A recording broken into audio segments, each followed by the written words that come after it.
بسم اللہ الرحمن الرحیم۔ الاذکار للامام النووی، اس کا 3 نمبر جو ہے درس ہے۔ حضرت صاحب نے مختصر سی بات فرمائی تھی کہ میں اس میں پوری جو ہے سند ذکر نہیں کروں گا اکثر جگہ،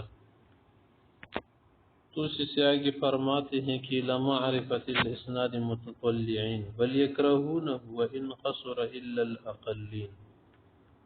طویل سند کے ساتھ حدیث کا ذکر کرنا اور تکرار کا لانا وہ لوگوں کو بھلی نہیں لگتی، کیونکہ مختصراً لوگ عموماً حدیث کو چاہتے ہیں نا کہ فوراً الفاظ کو پڑھ لے کہ کیا ہے اس حدیث میں، اگرچہ وہ مختصر کیوں نہ ہو، بہت کم لوگ اس کو چاہتے ہیں۔ وَلِأَنَّ الْمَقْصُودَ بِهِ مَعْرِفَةُ الْأَذْكَارِ یا معرفت الاذکار والعمل بها، یا پر مقصود یہ ہے کہ میں بتانا چاہتا ہوں اس کتاب میں کہ جو اذکار ہیں اور جو عمل کرنا ہے بس اس کو پہچان لے اور اس کا تعارف حاصل ہو۔ وَإِيضَاحُ مَظَانِّهَا لِلْمُسْتَرْشِدِينَ، اور جو راہ حاصل کرنا چاہتے ہیں وہ لوگ، ان کو ان کی جگہ معلوم ہو جائے کہ کہاں کہاں پر یہ ذکر وغیرہ دعائیں ہمیں مل سکتی ہیں۔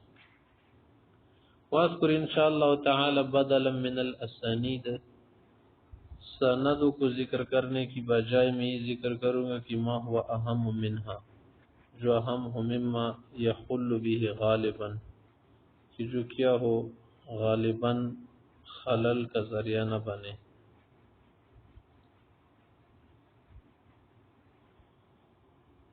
تو یہاں پر کیا فرماتے کہ میں سند کو ذکر نہیں کروں گا بس، اور نہ زیادہ تکرار لاؤں گا، بس حدیث میں جو دعائیں وارد ہیں، جو اذکار ہے اس کو بتاؤں گا۔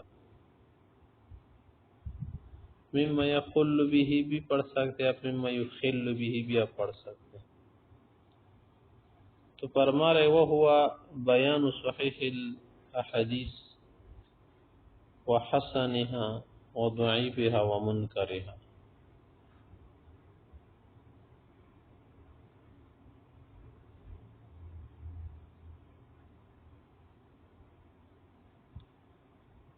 تو کیا کروں گا؟ صحیح حدیث کو بیان کرنا، حسن کو بیان کرنا، ضعیف کو بیان کرنا، منکر کو بیان کرنا نہیں بتاؤں گا میں، یہ میں ضرور بتاؤں گا کہ یہ صحیح حدیث ہے، یہ حسن ہے، یہ ضعیف ہے، یہ منکر ہے، جو کیا ہو اس طرح سے مسئلہ حل ہو جائے۔ وَإِنَّهُ مِمَّا يَفْتَقِرُ إِلَى مَعْرِفَتِهِ جَمِيعُ النَّاسِ، اس کا پہچاننا تو سب کو ضروری ہوتا ہے نا، إِلَّا النَّادِرُ مِنَ الْمُحَدِّثِينَ، آج جو کیا ہو تھوڑے محدثین ان کے لیے نہیں۔ وَهَذَا أَهَمُّ مَا يَجِبُ الْإِعْتِنَاءُ بِهِ، اس کا زیادہ خیال رکھنا لازم ہے۔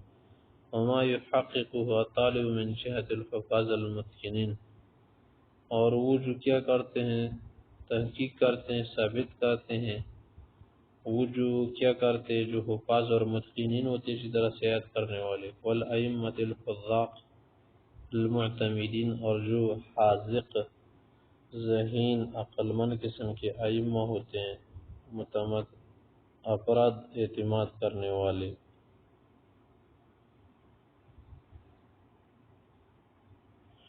وَأَضُمُّ إِلَيْهِ إِنْ شاء اللہ تعالی جُمَلًا مِنَ النَّفَائِسِ مِنْ عِلْمِ الْحَدِيثِ، کچھ جو ہے بہتر علم حدیث کی بات بھی اس میں شامل کروں گا، ملاؤں گا۔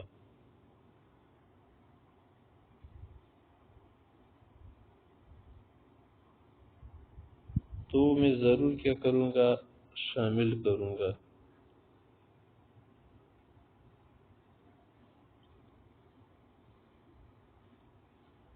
نفائس نفیسہ کی جمع ہے۔ ودقائق الفقہ، اور فقہ کے جو باریک مسئلے ہوتے ہیں، وہ مہمات القواعد، اہم قاعدے، و ریاضات النفوس، اور ریاضت نفسیہ، مجاہدانہ طور اطوار۔ ریاضہ اس ورزش کو کتنے پر صحابہ کرام کی ریاضات وغیرہ مراد علماء صالحین مسترشدین کے، وَلَدَا بِالَّتِي اور ان آداب کبھی میں کیا کروں گا یہاں پر ذکر کروں گا الَّتِي تَتَأَكَّدُ مَعْرِفَةُ عَلَى السَّالِكِينَ جن کا پہچاننا سالکین کے لیے موقع ہوتا ہے، ضروری ہوتا ہے. فَاذْكُرُوا جَمِيعَ مَا أَذْكُرُهُ مُوَضَّحًا جو میں ذکر کروں گا نا سب صحیح واضح ذکر کروں گا بحیث يسهل فهم على العوام والمتفقهین کہ اس کا سمجھنا آسان ہو عوام کے لیے. عوام مانا عامی، عام شخص کو کہتے ہیں. متفقہین مانا کہ جس نے پڑھائی وڑائی کی ہو، کچھ نہ کچھ علم پڑھا ہو، تفقہ حاصل کر رہا ہو، ان سب کے لیے کیا ہو آسان ہو.